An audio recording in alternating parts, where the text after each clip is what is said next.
الحمد لله نحمده ونستعينه ونستغفره ونعوذ بالله من شرور أنفسنا ومن سيئات أعمالنا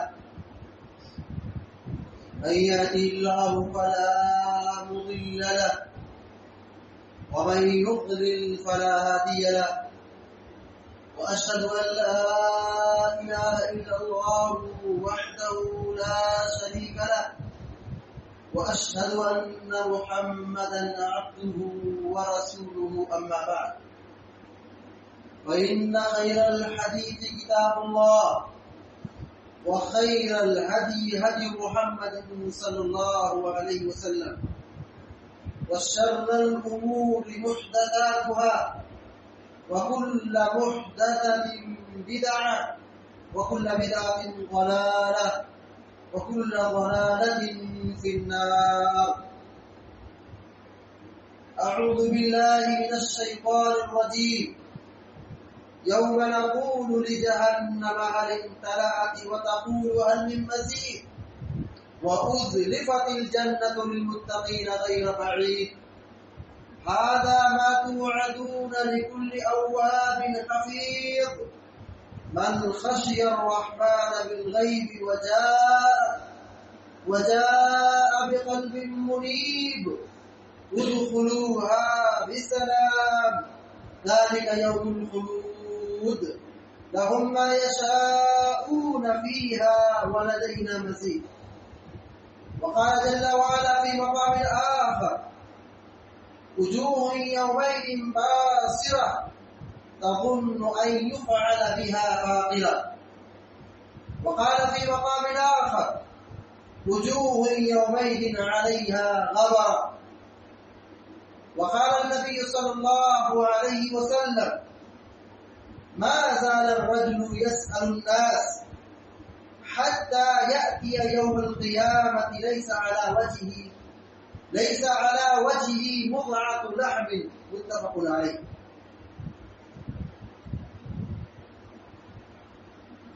قیامت برحق ہے اور یہ واقع ہو کر کے رہے گا. ایمان کے ارکان میں سے ایک رکن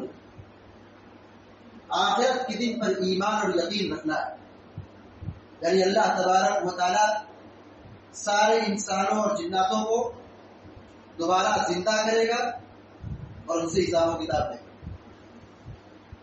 قیامت کے دن نیک لوگ متقی اور پرہیزگار لوگ امن و امان میں ہوں گے, رحمت الہی کے سائے میں ہوں گے. بعض اہل ایمان جو اعلیٰ درجے کے ہوں گے, مخلص ہوں گے, متقی اور پرہیزگار ہوں گے, اللہ کے خاص بندے ہوں گے, وہ رب العالمین کے عرش کے سائے میں جگہ پائیں گے. اور رہے گنہگار, فاسق و فاجر لوگ, ظلم کرنے والے, نافرمانی کرنے والے, دین اور شریعت پر نہ عمل کرنے والے, ایسے لوگوں کے لیے قیامت کے دن جہنم کی آگ سے پہلے ہی عذاب میں دوچار کیا جائے گا, عذاب میں مبتلا کیا جائے گا. ایسے بہت سارے لوگ, ان کی تفصیلات کتب احادیث میں بہت زیادہ ہے. جیسے ہم دنیا میں دیکھیں گنہگار بہت زیادہ ہے، طرح طرح کے گناہ کرنے والے ہیں، نیک لوگ تھوڑے، اچھے لوگ بہت کم ہیں، اللہ کا شکر گزار بندے بہت تھوڑے۔ قیامت کے دن گنہگاروں کو ان کے گناہ کے لحاظ سے، ان کے جرائم کے لحاظ سے طرح طرح کی سزائیں دی جائیں گی۔ اللہ تبارک و تعالیٰ فرماتا ہے وجوہ یومئذ باسرہ، اس دن یعنی قیامت کے دن کچھ چہرے اداس ہوں گے، بے رونق ہوں گے۔ جو نیک لوگ ہوں گے، متقی اور پرہیزگار ہوں گے، ان کے چہرے روشن ہوں گے، حساس و بشاش ہوں گے، چمکدار ہوں گے، نور سے پر ہوں گے، چمک رہے ہوں گے، تر و تازہ ہوں گے۔ لیکن جو لوگ گنہگار ہیں، بدعت و خرافات والے ہیں، شرک اور کفر کرنے والے ہیں، نافرمانی کرنے والے ہیں، ظلم کرنے والے ہیں، ایسے لوگ قیامت کے دن ان کے چہرے اداس ہوں گے۔ اشارہ یہاں پر کفار اور مشرکین کی طرف ہے کہ اس دن چہرے اداس ہوں گے۔ تظن ان يفعل بها فاقرہ، وہ یہ سوچ رہے ہوں گے، سمجھ رہے ہوں گے ان کے ساتھ نہایت سخت برتاؤ کیا جائے، کمر توڑ برتاؤ کیا جائے۔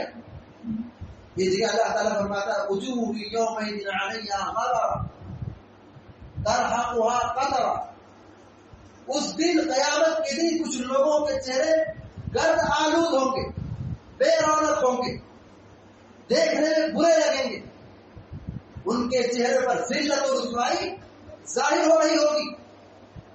یہ وہ لوگ ہوں گے جو اللہ رب العالمین پر ایمان نہ رکھنے والے ہوں گے، اللہ رب العالمین پر ایمان نہیں رکھنے والے ہوں گے، مشرک اور کافر لوگ ہوں گے۔ اللہ تبارک و تعالیٰ نے ان کا تذکرہ اپنی کتاب میں بیان فرمایا، کتب احادیث میں۔ جیسا کہ میں نے کہا کہ بہت سارے لوگ ہیں، گنہگاروں کی بڑی طویل فہرست ہے۔ آج کے اس جمعے کے خطبے میں بعض گنہگاروں کا تذکرہ یہاں پہ کیا جائے گا۔ عنوان یہ ہے روز قیامت گنہگاروں کے چند احوال، ان کی چند حالتیں۔ نمبر 1، قیامت کے دن بھیک مانگنے والے کیسے آئیں گے؟ دنیا میں بھیک مانگتے تھے، بلا وجہ لوگوں کے سامنے ہاتھ پھیلاتے تھے، کوئی عذر نہیں ہے، کوئی پریشانی نہیں ہے، لیکن لوگوں نے اپنا خاندانی پیشہ بنا کے رکھا ہے۔ ان کے پاس دولت ہے، وہ صحت مند ہے، وہ ہاتھ سے کما سکتے ہیں، کاروبار کر سکتے ہیں، محنت و مزدوری کر سکتے ہیں، ہاتھ پیر صحیح سالم ہے، لیکن بلا وجہ بلا ضرورت اپنے مال میں اضافہ کرنے کے لیے بھیک مانگتے ہیں۔ ایسے لوگ قیامت کے دن اٹھائے جائیں گے۔ پیارے نبی صلی اللہ علیہ وسلم فرماتے ہیں ما زال الرجل يسأل الناس، برابر آدمی بھیک مانگتا تھا، بلا وجہ بھیک مانگتا تھا، بھیک مانگنا اس کی پہچان بن چکی تھی، زندگی بھر بھیک مانگتا تھا، کوئی ضرورت نہیں تھی، بلا وجہ بھیک مانگتا تھا لوگوں سے۔ حتی یأتی یوم القیامہ، یہاں تک کہ جب قیامت کے دن وہ آئے گا لیس علی وجہہ مقعۃ لحم، قیامت کے دن اس کے چہرے پر گوشت نہیں ہوگا۔ ہم دنیا میں دیکھیں جو چہرے اچھے لگتے ہیں، جن کے چہرے خوبصورت نظر آتے ہیں، یہ کیوں؟ یہ کیوں ان کا چہرہ صاف ستھرا ہے؟ کوئی ضروری نہیں، چہرے پر گوشت ہے، گال پر گوشت ہے، چمڑا سلامت ہے، تو آدمی دیکھنے میں اچھا نظر آتا ہے، اگرچہ وہ کالا ہی کیوں نہ، وہ بس شکل بظاہر شکل کے اعتبار سے کیوں نہ، لیکن اگر چہرے پر گوشت ہو تو آدمی کی خوبصورتی بحال رہتی ہے۔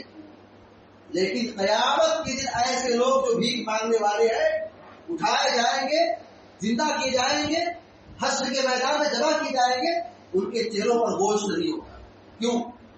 کیونکہ دنیا میں وہ اپنے چہرے کو بگاڑ کر پیش کرتے تھے، بھیک مانگتے تھے بلک بلک کر، بلا وجہ لوگوں کے سامنے اپنے چہرے کو خراب کر کے پیش کرتے تھے، اپنے آپ کو غریب ثابت کرتے تھے جبکہ وہ غریب نہیں تھے۔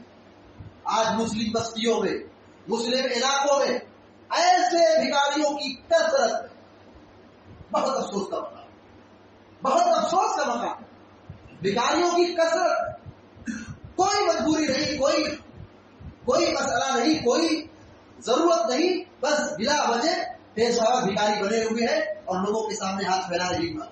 ایک آدمی تہاڑی پہ کمانے والا، محنت اور مزدوری کر کے کمانے والا، وہ تھوڑا پیسہ پاتا ہے، کم پیسہ کماتا ہے، لیکن بھیک مانگ کر کے اپنی تہاڑی سے ڈبل حاصل کر لیتا ہے۔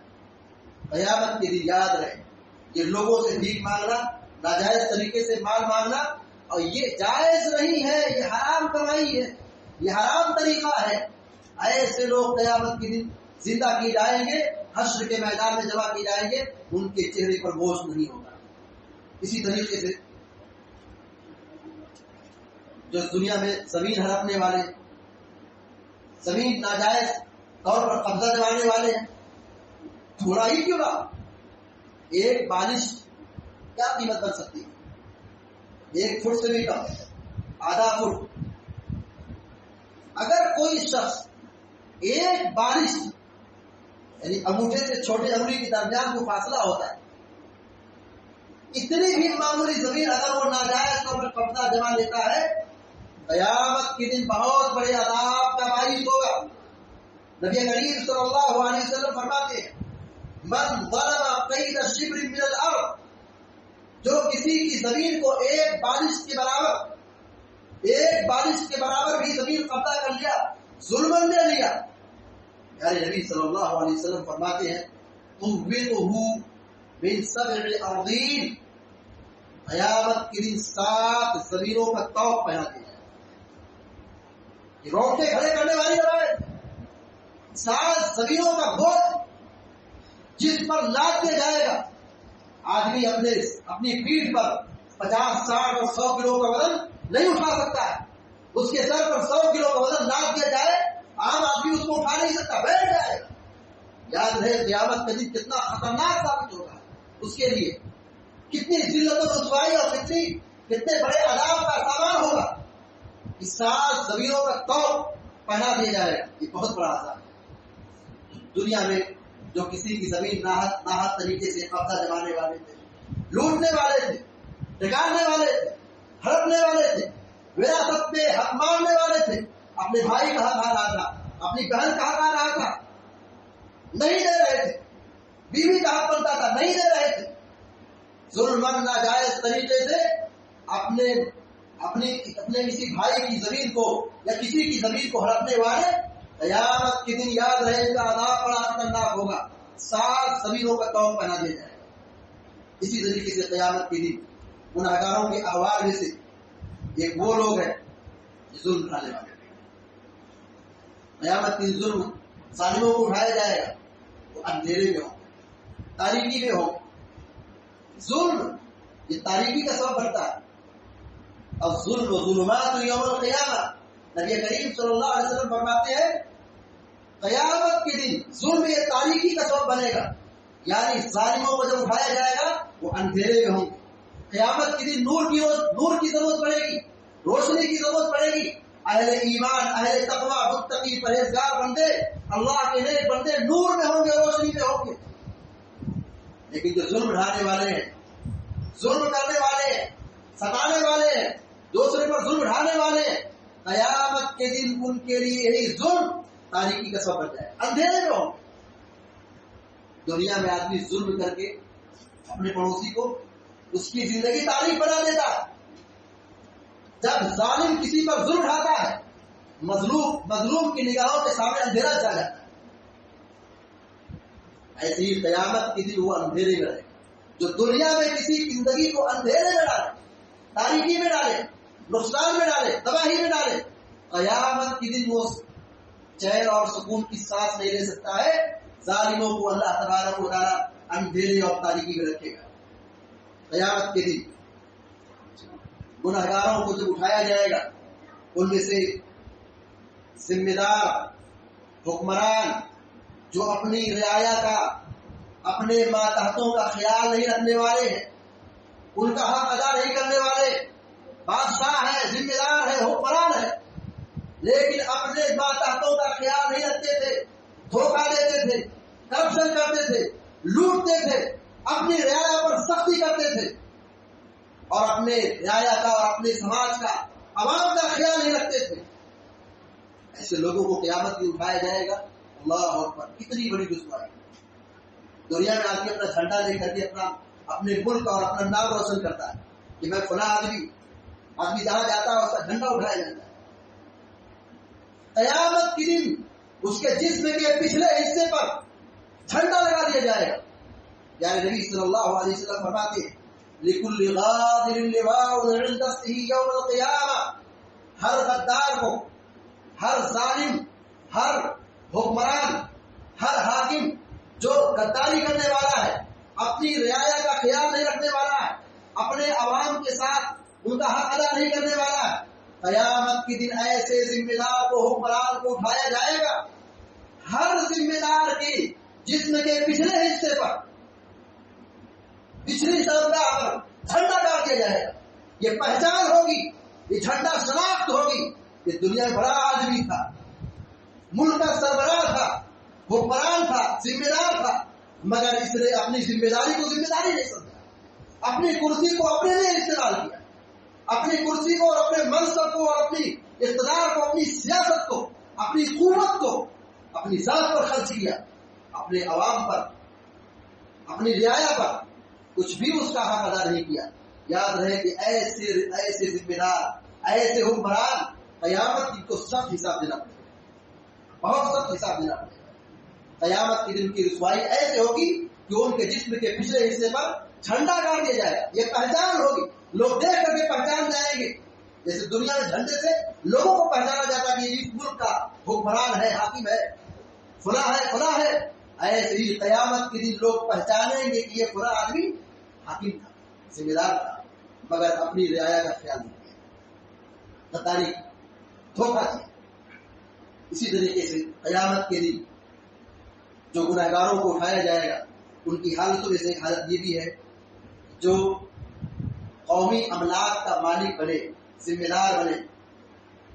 اب مال میں خیانت کرے. بیت المال ہے، مسجد ہے، مدرسہ ہے، مسلم سوسائٹی ہے، کسی بھی پوسٹ پر وہ وہاں جہاں پر کچھ مال جمع کیا جاتا اور وہ مال اس میں سے چوری کر لیتا ہے. مال غنیمت میں سے مال چوری کرتا ہے، بیت المال میں سے مال چوری کرتا ہے، قومی پراپرٹی، قومی املاک اس میں سے وہ خیانت کرتا ہے. ایسے لوگوں کو کیسے اٹھایا جائے گا؟ اللہ تبارک و تعالیٰ فرماتا ہے وَمَن يَغْلُلْ يَأْتِ بِمَا غَلَّ يَوْمَ الْقِيَامَةِ، جو شخص مال غنیمت میں سے خیانت کرے گا، جو چوری کرے گا، قومی املاک میں سے، بیت المال میں سے چوری کرے گا، قیامت کے دن وہ اپنے مال کے ساتھ آئے گا. جو مال اس نے چرایا ہے، جس مال کی اس نے خیانت کی ہے، بیت المال میں سے چوری کیا ہے، قومی املاک میں سے ہڑپ کیا ہے، مال غنیمت میں سے خیانت کر لی ہے، کہیں سے بھی وہ قومی پراپرٹی کو، قومی مال کو، قومی دولت کو وہ چوری کر رہا ہے، قیامت کے دن وہ اپنے مال سمیت آئے گا. اور احادیث کو پڑھے، احادیث کا مطالعہ کرے. اللہ کے نبی صلی اللہ علیہ وسلم فرماتے ہیں کہ آدمی اونٹ لاد کر کے آئے گا. جانوروں کی چیز آپ نے گرائی. جو آدمی بیت المال میں سے اونٹ چوری کر لے، بکری چوری کر لے یا گائے چوری کر لے، قیامت کے دن وہ آئے گا، وہ جانور چلا رہا ہوگا، بکری بھمیا رہی ہوگی، اونٹ گلگلا رہا ہوگا، گائے ڈکار مار رہی ہوگی، چیخ رہی ہوگی، جانور چلائیں گے، بولیں گے. اللہ تبارک و تعالیٰ ایسے لوگوں کو ایسے اٹھائے گا. یہ جانور اٹھائے ہوئے لوگ آئیں گے، جانور چلا رہا ہوگا، شور بجا رہا ہوگا، لوگ پہچانیں گے کہ آپ نے دنیا میں مال چوری کیا. مال چوری کرنے والے، بیت المال سے لوٹنے والے، مال غنیمت سے خیانت کرنے والے، ایسے لوگوں کو اٹھایا جائے گا. اور یہ لوگ پیارے نبی صلی اللہ علیہ وسلم کے پاس آئیں گے کہ ہمارے لیے شفاعت کر دیجیے. پیارے نبی صلی اللہ علیہ وسلم کہیں گے لا املک لک شیئا، میں تمہارے لیے کچھ بھی مالک نہیں ہوں. معلوم یہ ہوا کہ قومی املاک سے، بیت المال سے، مال غنیمت سے چوری کرنا بہت بڑا گناہ ہے. چوری کہیں سے بھی کرنا گناہ ہے، لیکن اگر وہی چوری بیت المال سے ہو، بیت المال سے چوری کون کرتا ہے؟ جو بیت المال کا مالک ہوتا ہے. اب لوگوں نے اس کو ذمہ دار بنایا، امین سمجھ کر کے، امانتدار سمجھ کر کے، نیک سمجھ کر کے. اب وہ اپنی ذمہ داری کا ناجائز استعمال کر رہا غریبوں کا، مسکینوں کا، یتیموں کا، بیواؤں کا حق ہے، غریبوں کا مال ہے، وہ اپنا مال بنا کر کے اپنے اوپر خرچ کر رہا ہے. قیامت کے دن یہ لوگ آئیں گے تو اپنے مال سمیت آئیں گے، یہ پتا چلے گا کہ یہ لوگ دنیا میں خیانت کرنے والے، چوری کرنے والے. اسی طریقے سے زکات نہ دینے والوں کو جب اٹھایا جائے گا، جن کے پاس سونے کا مال ہے، چاندی کا مال ہے، ایسے لوگوں کے سونے اور چاندی کو آگ کی تختی بنا دی جائے گی، اور جو زکات نہیں دیتے ایسے لوگوں کو اوپر لٹایا جائے گا، آگ کی تختی پر لٹایا جائے گا، اور پھر ان کی چمڑی کو داغا جائے گا، ان کے آگے پیچھے اور ان کے پیشانی کو، ان کے پہلو کو داغا جائے گا، چہرے کو داغا جائے گا. جو دنیا میں مالدار تھے، سونے چاندی کے مالک تھے، زکات نہیں دیتے تھے، ایسے لوگوں کے سونے اور چاندی کو جمع کر کے آگ کی تختی بنا دی جائے گی، اور آگ کی چادر پر ان کو لٹایا جائے گا. ایسی جو شخص جانور کا مالک ہے، بکری کا کاروبار کر رہا ہے، گائے کا بزنس ہے، اونٹ کا بزنس ہے، کاروبار کر رہا ہے، جانور پال رہا ہے اور اس کا کاروبار کر رہا ہے، اور جانور کی زکات نہیں دیتا ہے. جانوروں کی زکات ہے. جو آدمی کاروبار کر رہا ہے، جانوروں کی تجارت کر رہا ہے، اس میں زکات 40 بکری میں ایک بکری زکات واجب ہوتی ہے، 30 گائے میں ایک گائے زکات واجب ہوتی ہے، 5 اونٹ میں ایک بکری زکات میں واجب ہوتی ہے. اب یہ آدمی کاروبار کر رہا ہے، مال بڑھا رہا ہے، مالدار بن رہا ہے، اور اپنے مال میں زکات نہیں دے رہا ہے، اونٹ کی زکات، گائے کی زکات، بکری کی زکات نہیں دے رہا ہے. اللہ تبارک و تعالیٰ تمام جانوروں کو اکٹھا کرے گا حشر کے میدان میں، تمام جانوروں کو پیدا کرے، جتنی تعداد تھی، جتنے بچے تھے، جتنی تعداد تھی، تمام جانوروں کو اللہ تبارک و تعالیٰ پیدا کرے گا، اکٹھا کرے گا، جمع کرے گا، اور اس آدمی کو زمین پر لٹا دیا جائے گا، اس آدمی کو زمین پر لٹا دیا جائے گا، اور پھر تمام جانوروں کو ایک سے لے کر کے آخر تک جتنی گنتی بنتی ہے، سارے جانوروں کو اس کے اوپر سے دوڑایا جائے گا، سارے جانوروں کو اوپر دوڑایا جائے گا. جو سینگ مارنے والے وہ سینگ ماریں گے، جو لات مارنے والے ہیں خود سے ماریں گے، اور جو نوچنے والے ہیں وہ نوچیں گے، اور جو کاٹنے والے ہیں وہ کاٹیں گے. یہ عذاب ہے ان لوگوں کا، جہنم کی آگ سے پہلے یہ حشر کے میدان میں عذاب دے جائے گا جو جانوروں کی تجارت کر رہے، کاروبار کر رہے، لیکن اس کی زکات نہیں دیتے. یہ بکری اپنے پیر سے مارے گی، سینگ سے مارے گی، یہ اونٹ اپنے لاس سے مارے گا. اس اونٹ کا وزن آپ جوڑ لیجیے کتنا عظیم الجثہ جانور ہے. اگر ایک اونٹ اپنا پیر کسی آدمی کی پیٹھ پر، کمر پر رکھ دے، آدمی کی حالت کیا ہو سکتی ہے، آدمی کی کنڈیشن کیا ہو سکتی ہے. قیامت کی جیسے تمام جانوروں کو جمع کیا جائے گا اور آدمی کو زمین پر سلا دیا جائے گا، اور جیسے ایک سے لے کے آخر تک کی وہ گنتی ختم ہوتی ہے، ایسا نہیں کہ چھٹی ہو گئی، پھر وہ دوبارہ ریٹرن کیا جائے گا، دوبارہ اوپر پھر جانوروں کو دوڑایا جائے گا، اور یہ سلسلہ قائم رہے گا یہاں تک کہ جنت و جہنم کا فیصلہ نہ سنا دیا جائے گا. اللہ اکبر. اسی طریقے سے قیامت کے دن جو گنہگاروں کو اٹھایا جائے گا، ان میں سے ایک شخص وہ ہے جس نے کئی شادیاں، ایک سے زائد اس کے پاس بیویاں تھی، لیکن وہ اپنی بیویوں کے درمیان انصاف نہیں کرتا. ایک کے ساتھ بڑی محبت تھی اور ایک کے ساتھ اس کا حق ادا نہیں کرتا، اس کا خیال نہیں رکھتا. یہ شادی بہت اہم چیز ہے.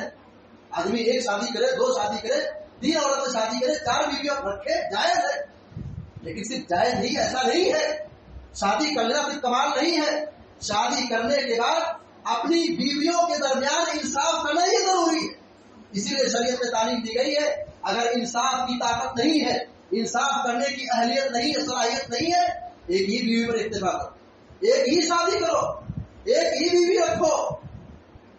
اور اگر کوئی آدمی 2 3 4 شادیاں کی، اس پر 4 بیویاں ہیں، مگر وہ اپنی بیویوں کے درمیان انصاف نہیں کرتا ہے، ایک کو بڑا مانتا ہے، ایک کا بڑا خیال رکھتا ہے، اور دوسرے کو الگ کر کے برسوں سے بات نہیں کر رہا ہے، حق ادا نہیں کر رہا ہے. اور عام طور پر جو ایک سے زائد شادی کرنے والے ہیں، اس جرم میں ناسمجھی کی بنیاد پر بد اخلاقی کا مظاہرہ کرتے، اللہ کا خوف نہیں، اللہ کا تقویٰ نہیں، اللہ کا ڈر نہیں، آخرت کا احساس نہیں، اس کی فکر نہیں، اپنی بیویوں کا حق ادا نہیں کرتے. قیامت کی ایسے لوگ آئیں گے، پیارے نبی صلی اللہ علیہ وسلم فرماتے ہیں، من کانت لہ امرأتان، جس کے پاس 2 بیویاں ہو، فمال الی احداہما، اب وہ ایک کی طرف مائل ہو گیا، ایک سے بڑا لگاؤ ہے، بڑی محبت ہے، بڑی دلچسپی ہے، اس کا حق ادا کر رہا ہے، اس کو کھلا رہا ہے، پلا رہا ہے، پہنا رہا ہے، دوا علاج کر رہا ہے، اس کے ساتھ اس کا حق ادا کر رہا ہے. لیکن دوسری بیوی ہے اس کو نہیں مانتا جانتا ہے. فمال الى احداهما، ان میں سے ایک کی طرف وہ مائل ہو گیا، دوسرے کو چھوڑ دیا، بھول گیا دوسرے کا حق. جاء یوم القیامت وشقه مائل، قیامت کے دن وہ آئے گا، اس کا جسم کا ایک حصہ مائل ہوگا، جھکا ہوا ساقط ہوگا. سنن ترمذی کی، ابو داؤد کی روایت ہے اور صحیح روایت. اس کے جسم کا ایک حصہ جھکا ہوا ہوگا. اور آدمی اگر ڈس بیلنس ہو، ایک کندھا نیچے ہو، دوسرا کندھا اوپر ہو، ایک ہاتھ نیچے ہو، ایک ہاتھ اوپر ہو، ایک پیر اوپر ہو، ایک پیر نیچے ہو، دیکھیے آدمی کتنا بس شکل نظر آتا ہے، کتنا خراب نظر آتا ہے، اچھا نہیں لگتا ہے دیکھنے. یہ عیب ہے. قیامت کے دن ایسے ہی لوگ عیبدار اٹھائے جائیں گے جو دنیا میں اپنی بیویوں کے ساتھ انصاف نہیں کرنے والے، بیویوں کا حق ادا نہیں کرنے والے. اسی طریقے سے سود خور جو دنیا میں سود کھاتا ہے اٹھایا جائے گا قیامت کے دن، بالکل خبط الحواس ہوگا، خبط الحواس، بدحواس ہوگا، اسے کچھ عطا پتا نہیں. یار اللہ رب العالمین فرماتا ہے الذین یأکلون الربا لا یقومون الا کما یقوم الذی یتخبطہ الشیطان من المس. قیامت کے دن سود خوروں کو جمع کیا جائے گا، اٹھایا جائے گا ایسے ہی جیسے کسی انسان پر شیطان سوار ہو جائے، آدمی بدحواس ہو جاتا ہے، خبط الحواس ہو جاتا ہے. ایسے ہی سود خوروں کو اکٹھا کیا جائے گا، جمع کیا جائے گا، زندہ کیا جائے گا حشر کے میدان میں. وہ خبط الحواس ہوں گے، گویا کہ شیطان ان کو خبط الحواس کرتا ہے. عقل نہیں کام کر رہی ہے، ادھر لڑکڑا کے گر رہے، ادھر لڑکڑا کے گر رہے، ادھر سوئے ہوئے ہیں، ادھر لیٹے ہوئے، کچھ بھی پتا نہیں، کچھ ہوش و حواس نہیں ہے. جیسے ایک آدمی پر شیطان سوار ہو جائے تو آدمی کی کنڈیشن کیا ہوتی ہے ہم سمجھ سکتے ہیں. قیامت کے دن سود خوروں کو بھی ایسا ہی سلوک کیا جائے گا کہ وہ ایسے ہی اٹھیں گے جیسے کہ ان پر شیطان ان کو خبطی کر دیا، بدحواس، خبط الحواس. اسی طریقے سے بے نمازی اٹھایا جائے گا قارون کے ساتھ، فرعون کے ساتھ، حامان کے ساتھ، ابی بن خلف کے ساتھ. یہ وقت کے بڑے نافرمان، باغی، جابر اور ظالم قسم کے تھے، کافر اور مشرک قسم کے تھے. اللہ رب العالمین بے نمازیوں کو انہی ظالموں کے ساتھ، مشرکوں کے ساتھ، کافروں کے سرداروں کے ساتھ اٹھائے گا. اسی طریقے سے 10ویں نمبر پر متکبروں کو کس حالت اٹھایا جائے گا؟ متکبروں کو چوٹیوں کی شکل میں جمع کیا جائے گا. چوٹی، چھوٹی، رائی کے دانے کے برابر چھوٹی مخلوق. دنیا میں لوگ اپنے آپ کو بہت بڑا سمجھتے تھے، لوگوں کو حقیر سمجھتے تھے. قیامت کے دن اپنے آپ کو دنیا میں بڑے سمجھنے والے، لوگوں کو چھوٹا سمجھنے والے، قیامت کی اللہ تبارک و تعالیٰ ایسے متکبروں کو چوٹی کی شکل میں اکٹھا کرے گا. صحیح الجامع الصغیر کی اور سنن ترمذی کی روایت علامہ البانی رحمہ اللہ نے حسن قرار دیا ہے. اللہ کے نبی صلی اللہ علیہ وسلم فرماتے ہیں یحشرون المتکبرون یوم القیامہ امثال الضر. قیامت کے دن متکبروں کو جمع کیا جائے گا. یحشر المتکبرون یوم القیامہ، متکبروں کو قیامت کے دن جمع کیا جائے گا چوٹیوں کی طرح ان کو جمع کیا جائے گا، یعنی ذلیل، حقیر، چھوٹا بنا کر کے پیش کیا جائے گا. اللہ رب العالمین سب دعا کرتے ہیں کہ اللہ تعالیٰ ہم سب کو ان تمام بری عادتوں سے بچائے اور قیامت کی ہم سب کے چہروں کو تر و تازہ رکھے اور قیامت کی رسوائی سے ہم سب کی حفاظت فرمائے اور قیامت کی سختیوں سے ہم سب کو بچائے اور آخرت میں ہم سب کو کامیابی عطا فرمائے. جنت الفردوس میں ہم سب کو داخلہ نصیب فرمائے اور ہمارا حساب کتاب آسان و آمین رب العالمین. اقول قولي هذا واستغفر الله لي ولكم ولسائر المسلمين واستغفروه انه الغفور الرحيم. وصلى الله على نبينا محمد وسلم تسليما كثيرا.